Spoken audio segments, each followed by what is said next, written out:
the fear mongering, the hysteria, that's going to exist, man. Because all of Yeah. that, the only way to counter that, man, and then to really to defeat that is through empowering yourself with knowledge and education, right? Because action without knowledge is ignorance, right? And knowledge without action is insanity. So if you're acting without having the proper knowledge, you're simply an ignoramus, right? You're ignorant. You have no idea what you're doing. You don't think you're gonna give it to people? Okay, you're not gonna social distance. You're gonna hug. You're gonna hang out. You're gonna do this. You're still gonna go out.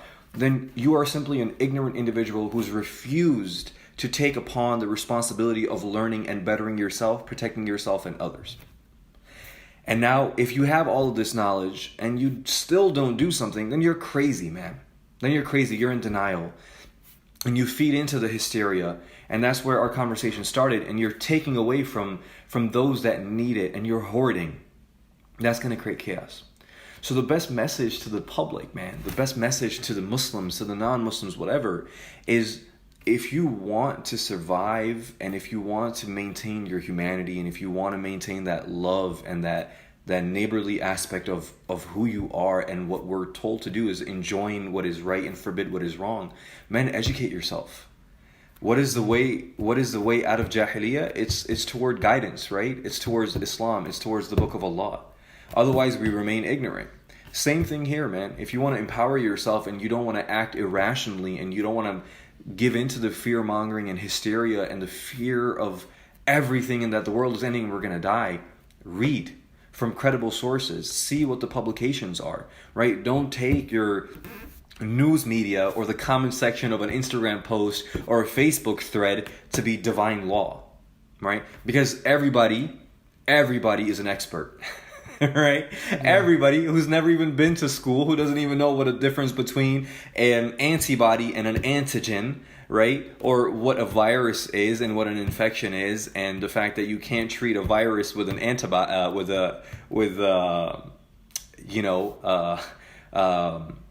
you can't treat the virus with an antibiotic.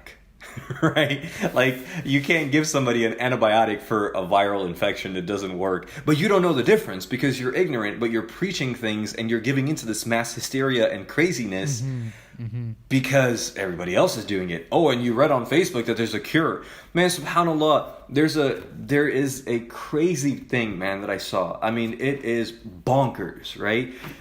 Mad, as you guys say. It's totally mad, right? I like the English accent there. Totally mad. Right? It's mad.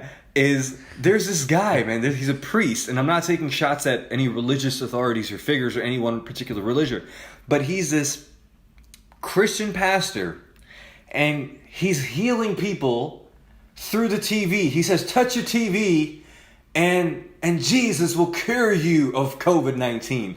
And people are calling him and paying him money to be cured by touching their screen, man. That's mad. That is totally mad. Now that's mad. You see, that's mad. There's another guy, there's another knucklehead who has an order of cease from the New York City District Attorney. This man is selling toothpaste and mouthwash, and he's claiming that it cures you of coronavirus. And people are buying this stuff. People are monopolizing, man. So you see what I'm saying? Of a man. Yeah, go ahead. So if you don't equip yourself with knowledge, man, you're going to walk around doing God knows what. Next thing you know, they're going to say, if you drink your own urine, you're good for 14 days, man. Man, you'll be surprised, man. You'll be surprised. Listen, man, stuff that we've seen already. I'm telling you, it's crazy. So that's why it's so important that you are getting your information from reliable, credible sources. That's why you have to keep up to date with the publications, with the research that's coming. And now you don't have to be a doctor or whatever to read this. Keep up with what your, local infectious disease control, agencies are releasing. The CDC, the WHO. Keep up with that.